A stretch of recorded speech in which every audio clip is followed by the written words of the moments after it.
Assalamualaikum warahmatullahi wabarakatuh.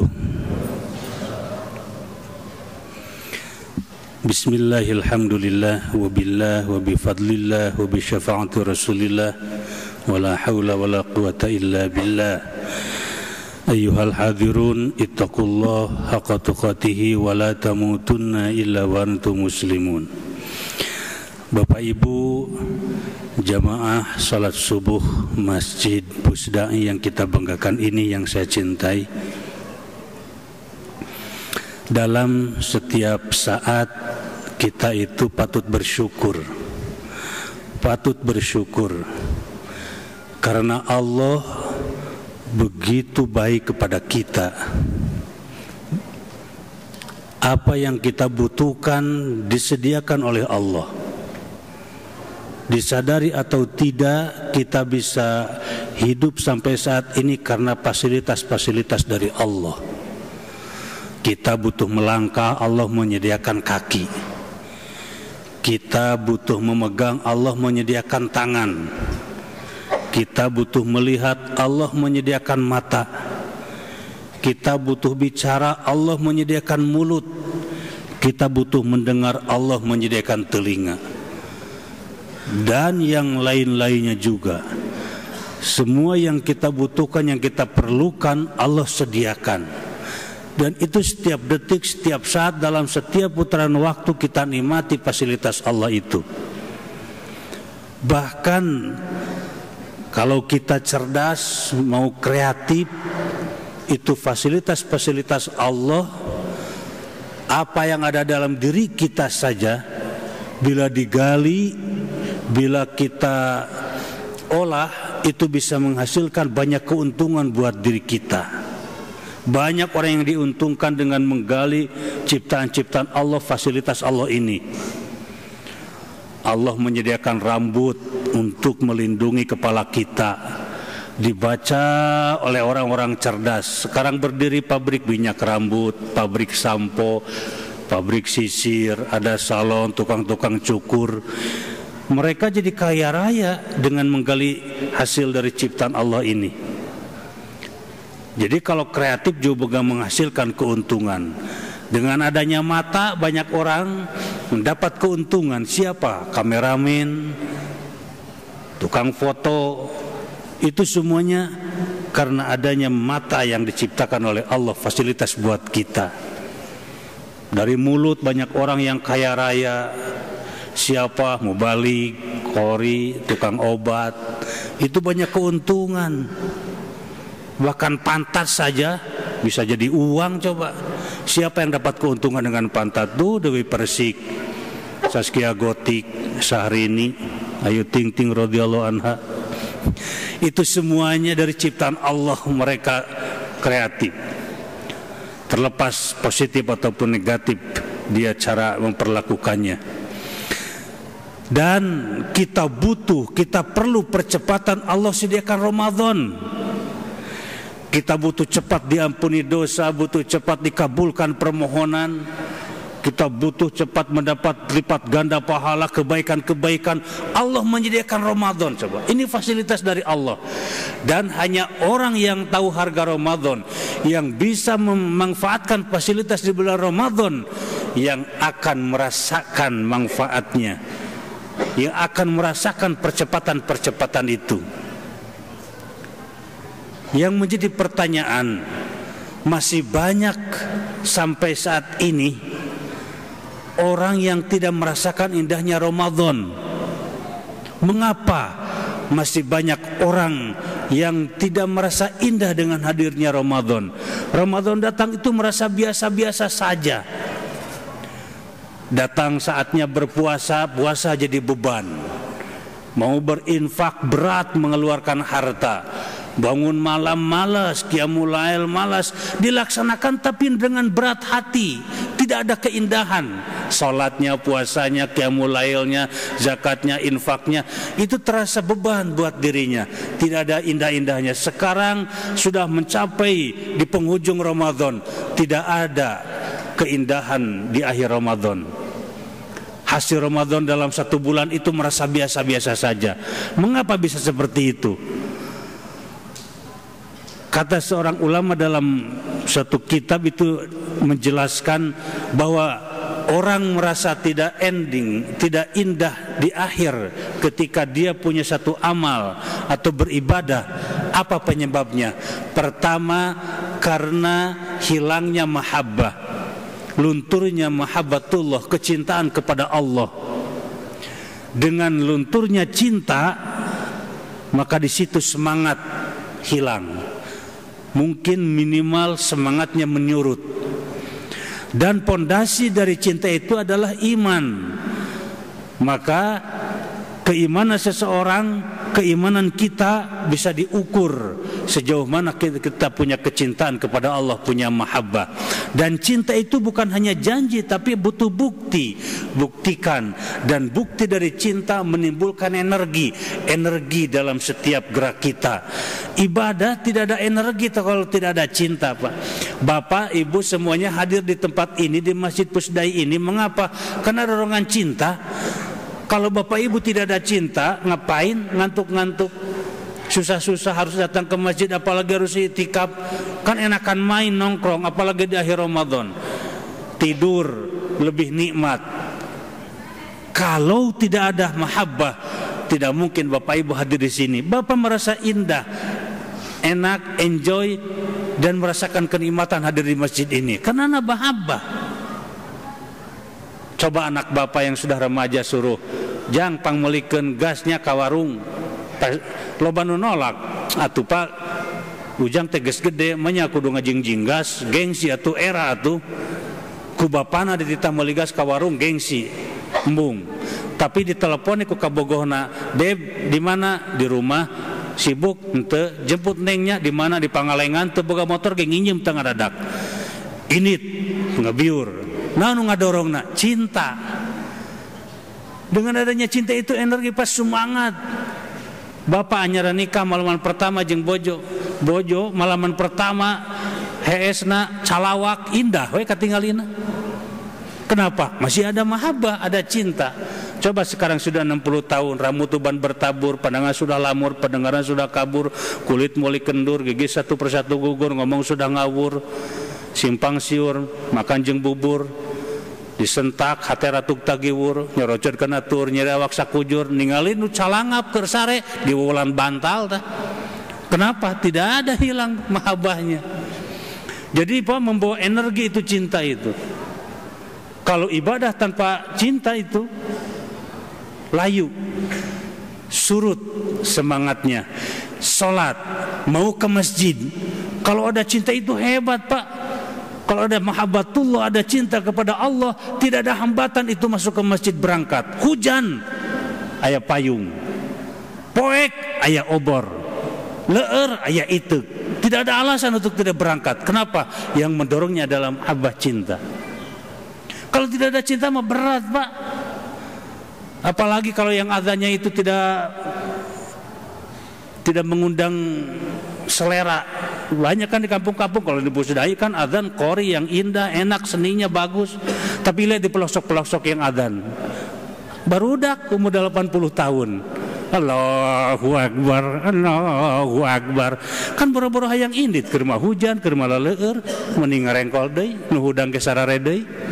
Makanya penting Pak, seni itu penting dalam Islam. Kenapa? Seni membawa indah, membawa energi, membawa semangat juga. Jangankan azan, Al-Quran saja dibaca tidak pakai seni. Jangankan tidak pakai seni, salah menempatkan seni itu belum tentu indah.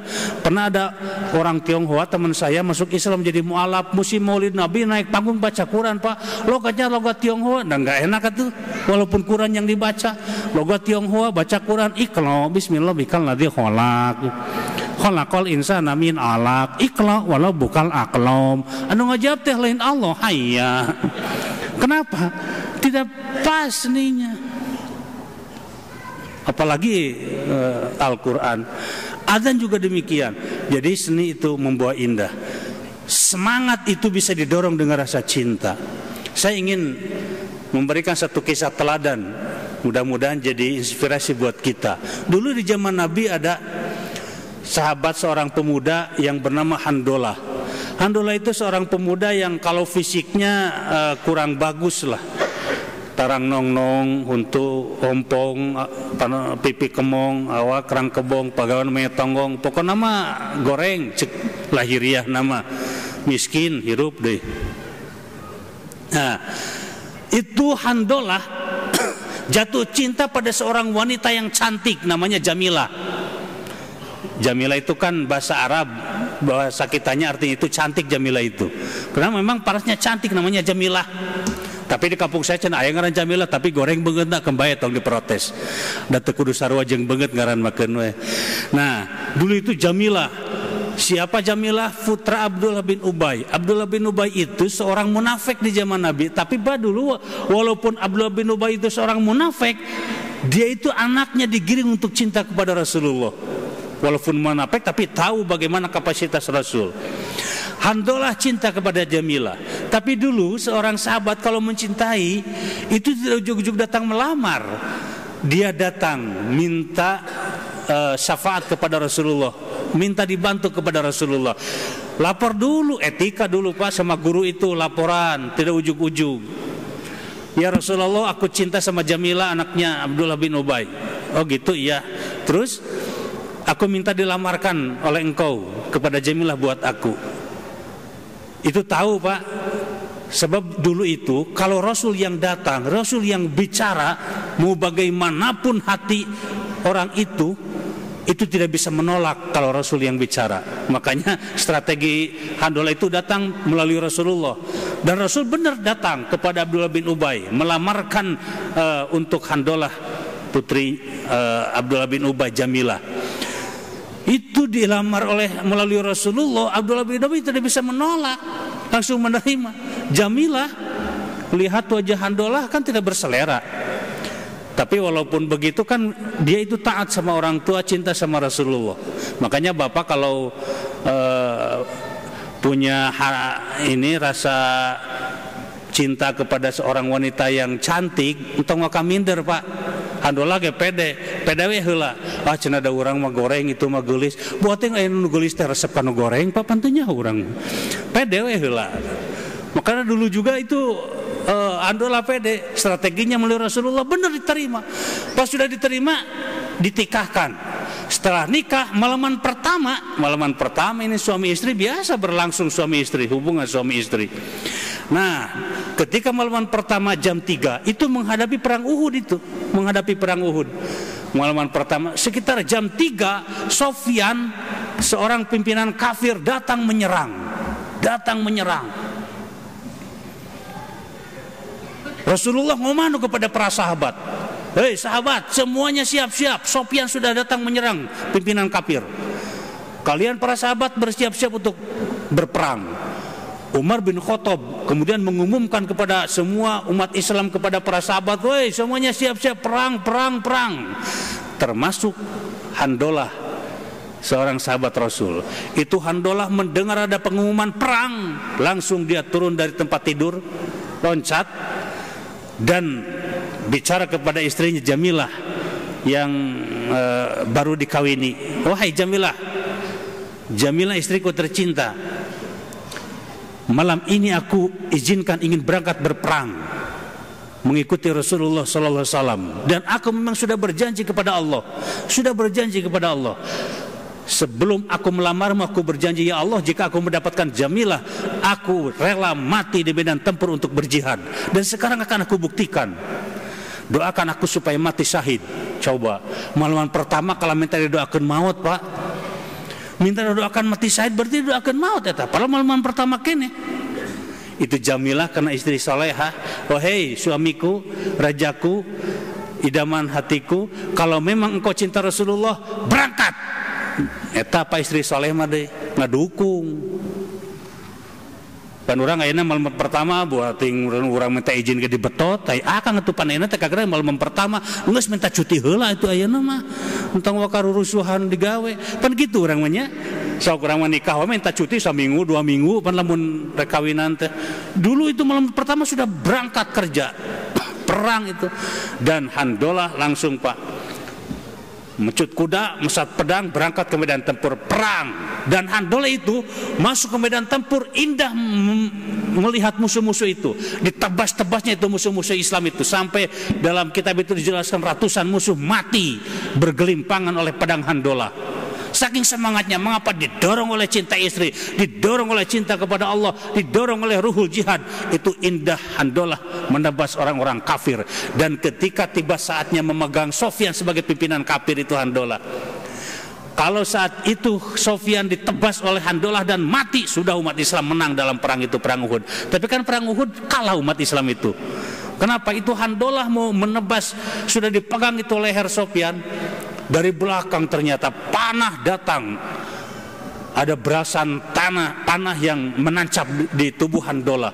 Karena saat itu kan di perang Uhud umat Islam tidak disiplin oleh Rasulullah suruh nunggu itu di atas gunung, malah turun karena ningali dahareun.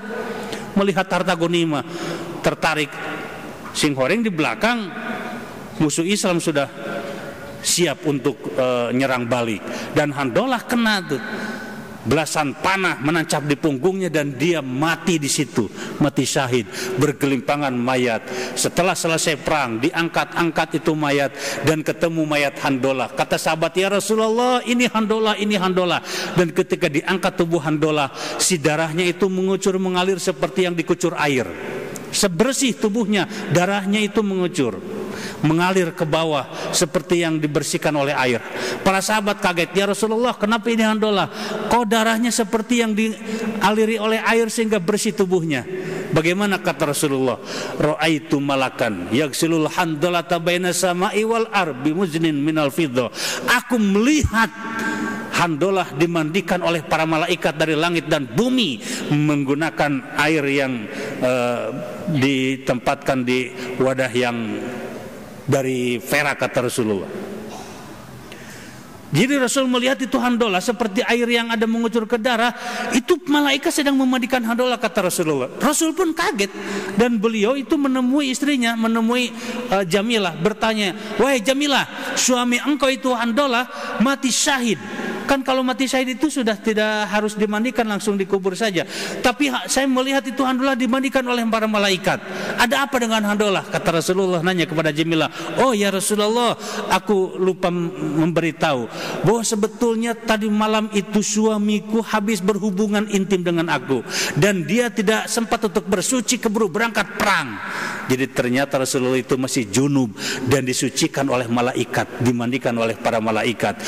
Makanya dalam kitab fikih itu dijelaskan bahwa Handolah itu adalah ghasilun alal malaika, sahabat yang dimandikan oleh malaikat. Itulah Pak, dorongan cinta itu, dorongan cinta, dia ringan saja untuk berjihad, mengorbankan nyawanya, jiwanya untuk agama. Kenapa?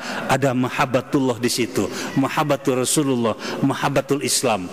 Hebat Pak dorongan. Orang kan ngorban ke nyawa can pugu siap, boro-boro orang ngorban ke nyawa perang, ningali canceling aya liwat ge urang mah ngegebegen was ningali canceling ge. Eta teh karek berkorban harta kan. Malah aya canceling rek lewat orang pura-pura dikir modus. Aya canceling rentang-rentang teu gajauhan, subhanallah subhanallah subhanallah, geus deket astagfirullah astagfirullah, pas ngaliwat alhamdulillah. Eta mah modus dikirna teh. Nah itu Pak, jadi iman kita bisa diukur dengan cinta kita, sejauh mana kita punya mahabbah.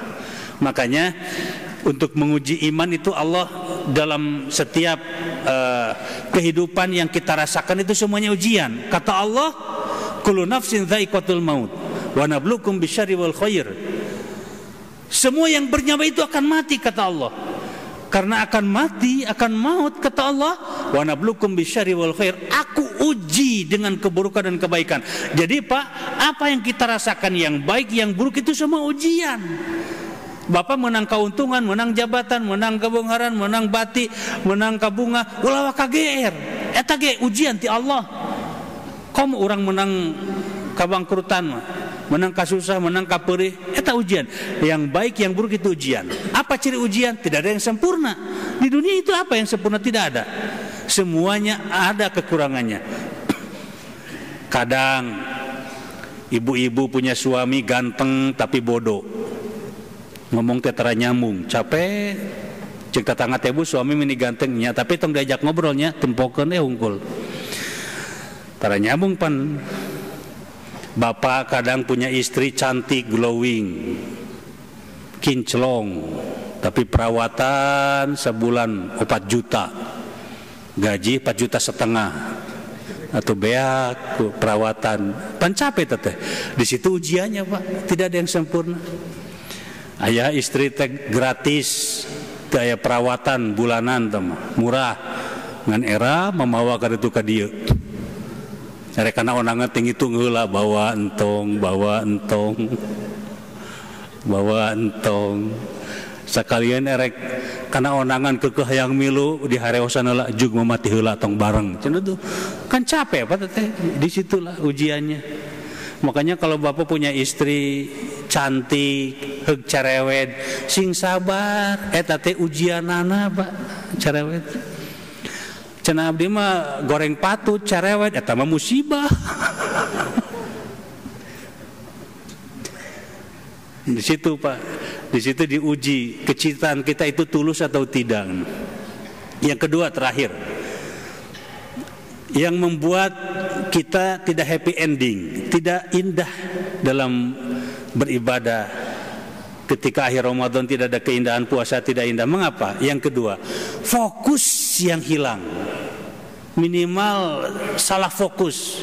Kalau hilang fokus tidak indah Pak. Puasa kalau tidak fokus tidak ada bekas, tidak ada pengaruh, tidak ada indahnya puasa.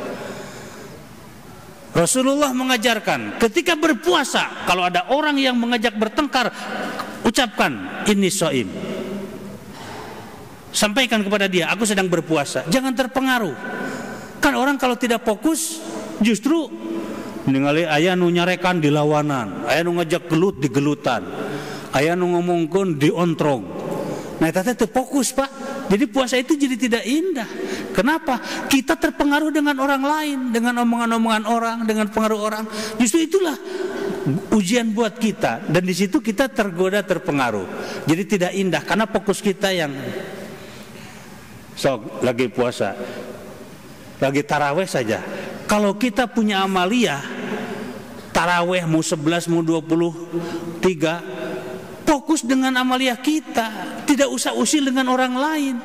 Itu akan terasa indah. Kan kadang banyak orang yang punya amalan, punya amaliyah tersendiri, tapi masih melirik-lirik pada orang lain. Lihat yang tarawehnya 23, wah taraweh 23 tidak ada dari Rasulnya, bid'ah, neraka. Yang tarawih 23 melihat yang 11, wah tarawih yang 11 tidak ada dalilnya, neraka. Itu di speaker rame perang tarawih. Ada preman lewat, cek preman, nu tarawih 11 asup neraka, nu tarawih 23 asup neraka. Untung aing mah tarawih gitu kan. Fokus saja dengan amalan kita, tidak usah usil melihat lirik karena amalan orang lain, supaya indah ibadah kita Pak.